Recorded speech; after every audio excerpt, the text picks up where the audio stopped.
peaceless. They have to reconsider about the peace process. It's not going anywhere. It's going backward. This is what I see because they never keep their promises. Hello and welcome. This is Trouble Action Group, and that was an excerpt of an interview that was conducted with Major General Nerdah Bo Mya of the Karen National Defense Organization.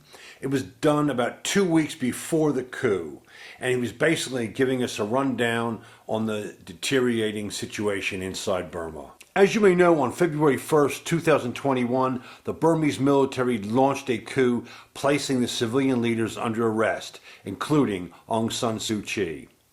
Now, one interesting thing about this takeover was that the military, under the 2008 Constitution, actually had control of the government anyway. The Burma military had long controlled the important government ministries, and they actually run a massive mafia-style business empire based on brutal exploitation of the ethnic people.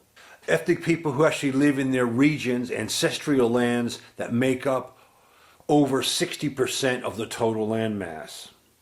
The ethnic people, notably, are also over 60% of the population, and sadly, they have been virtually abandoned by the Western governments in what has turned out to be a completely shameful, corrupt, and failed peace process.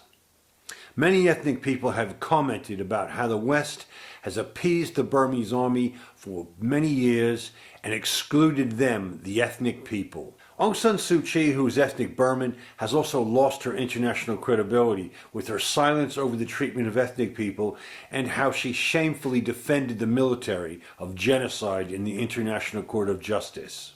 The November 2020 elections, however, saw her NLD party make landslide gains with the Burman population, which appears to have irked the military. General Min Aung Hlaing and the military has now turned on her, however, which is ironic because she had long been defending them of crimes of genocide in The Hague.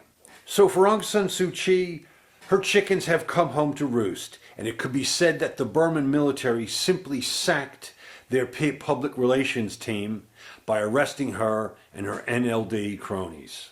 Now, the situation has been going from bad to worse in Burma, which is highlighted by the rather prophetic interview I did with General Nerdah about 2 weeks before the coup.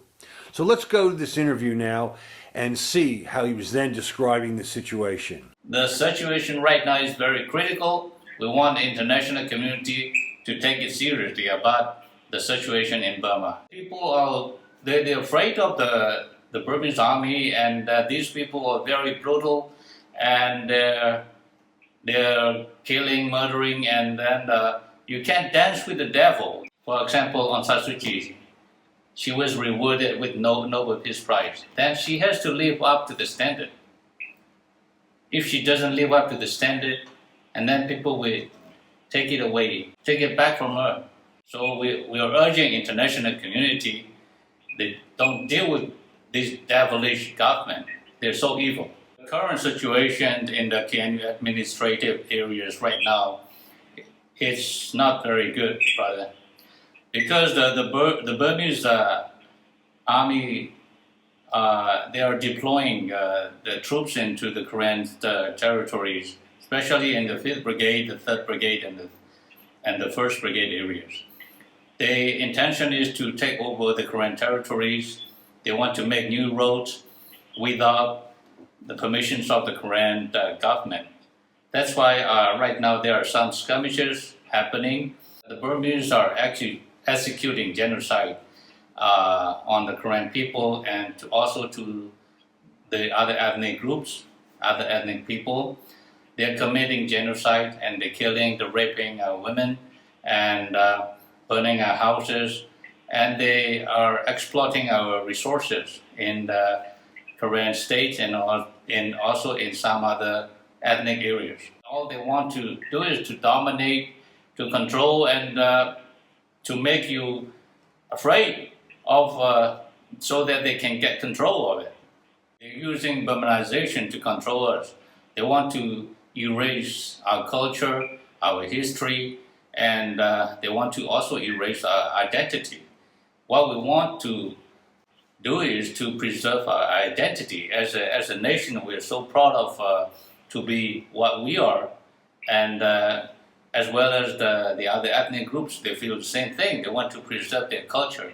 But what the Burmese are doing right now is to dominate and to Burmanize everyone. All we want them to do is to pull back, to move back. This is our country, this is our territory, and we are native people. This is our, this is where we belong to, and we want them to understand it clearly. They have to go back, they have to move back. They cannot intrude into our territories. I'm calling for all the Korean people to stand up against this evil regime and then stand up for our right. Don't be afraid of them. We all believe and we know this is our country, this is our land. We have the right to defend our motherland. This interview was conducted just 2 weeks before the coup. So for the Karen and other ethnic people in Burma, please take heed of General Nerdah's words, stay strong, unite with the other ethnics, and pray for freedom. Stay tuned. In a couple of days and weeks, we'll try bringing you more information and interviews to you about updates on the situation. Thank you and God bless.